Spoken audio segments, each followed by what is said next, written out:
Hello? Can you hear me? Yeah, you can hear me. Have I told it to record? Yes, I have. Okay, hello there, people. A couple of days ago, I realised the purpose of my life. It was to bring this message to you, the viewer. Now, this message isn't actually very important, so you don't actually have to watch this. I mean, yeah, watch it if you want. But it's sort of an important message. You'll eventually get it, but don't worry. Now, here's the message. Because, see, I believe we live in a self-replicating fractal of consciousness. So what this idea says is, you got like me, and then you got bacteria, and then atoms, and then subatomic particles like leptons, quarks, and all of those things. And my idea says that you can never actually, if you keep going down, you keep just going down, and you'll never stop. But if you keep going down, you'll eventually get to a level where the particles that are making up the bigger particle are people. Like me and you, that can go and whatnot. They can do all these things, and they gotta eat, and they got families and whatnot. But the other thing is, because it's a fractal, this pan also goes up. So that means that somewhere in the universe, the universe is eventually just this huge being, which eventually makes up this even bigger being, and this bigger, and it's just like, it just carries on to infinity. Now, here's this picture: the universe and a brain cell. Yeah, they're pretty similar, aren't they? And what this picture of the universe is our scientists going and saying, so we can see a star here.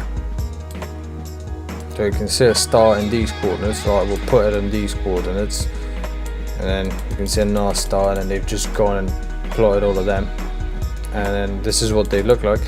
And here is a picture of brain cell of sorts of like an electron microscope of a brain cell. And yeah, these are all the stars we can see in our universe, galaxies and whatnot. That's what it looks like. Now, so we're basically just part of this one. I'm pretty certain, not 95% certain, we live in a brain cell of this human being. I think it's right here, this being. Yeah, by the way, this being is called Io. Yeah, and somewhere, so basically where my fingers would intersect, that's where we are. We're quite close to the pineal gland, but we're in the logical center, I think. Anyway, I'm pretty sure. But anyway, and what the message I come to bring to you, the viewer, is this being is waking up. That's it.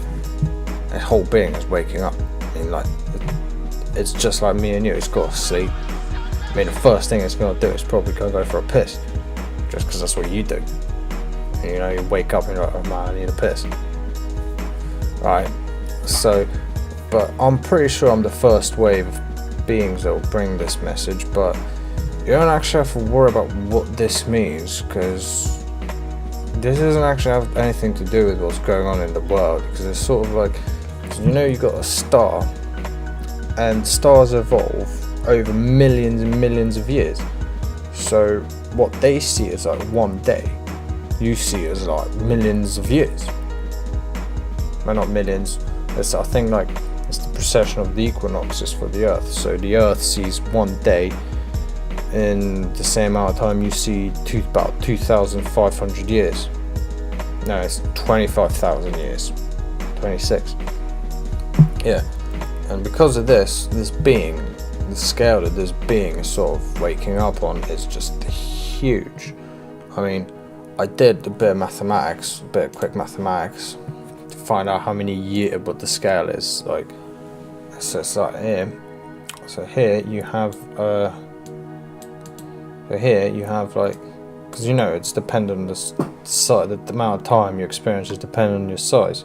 So you got the Earth, the mass of the Earth, divided by my mass. So there's the ratio between that. And now you've got the ratio between the day, between the Earth day and my day. I experience one day in one day.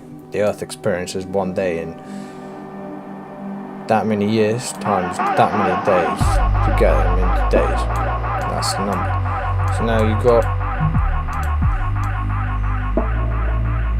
you got. So now if you divide this ratio by this ratio, you basically get some constant approximately, which will say how long your day is according to how long a day is per 1 unit mass. So if you multiply this ratio by the mass of this entire being Aya, you'll find out how long one of his days is. So how big is this being Aya? So you got the mass of our entire universe, of the observable universe. This is it, according to our scientists. And remember, this is just one brain cell of this gigantic being called Aya.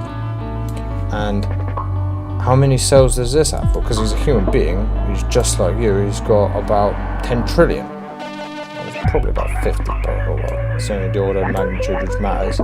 So you've got that many cells all weighing about this much, and you got this ratio.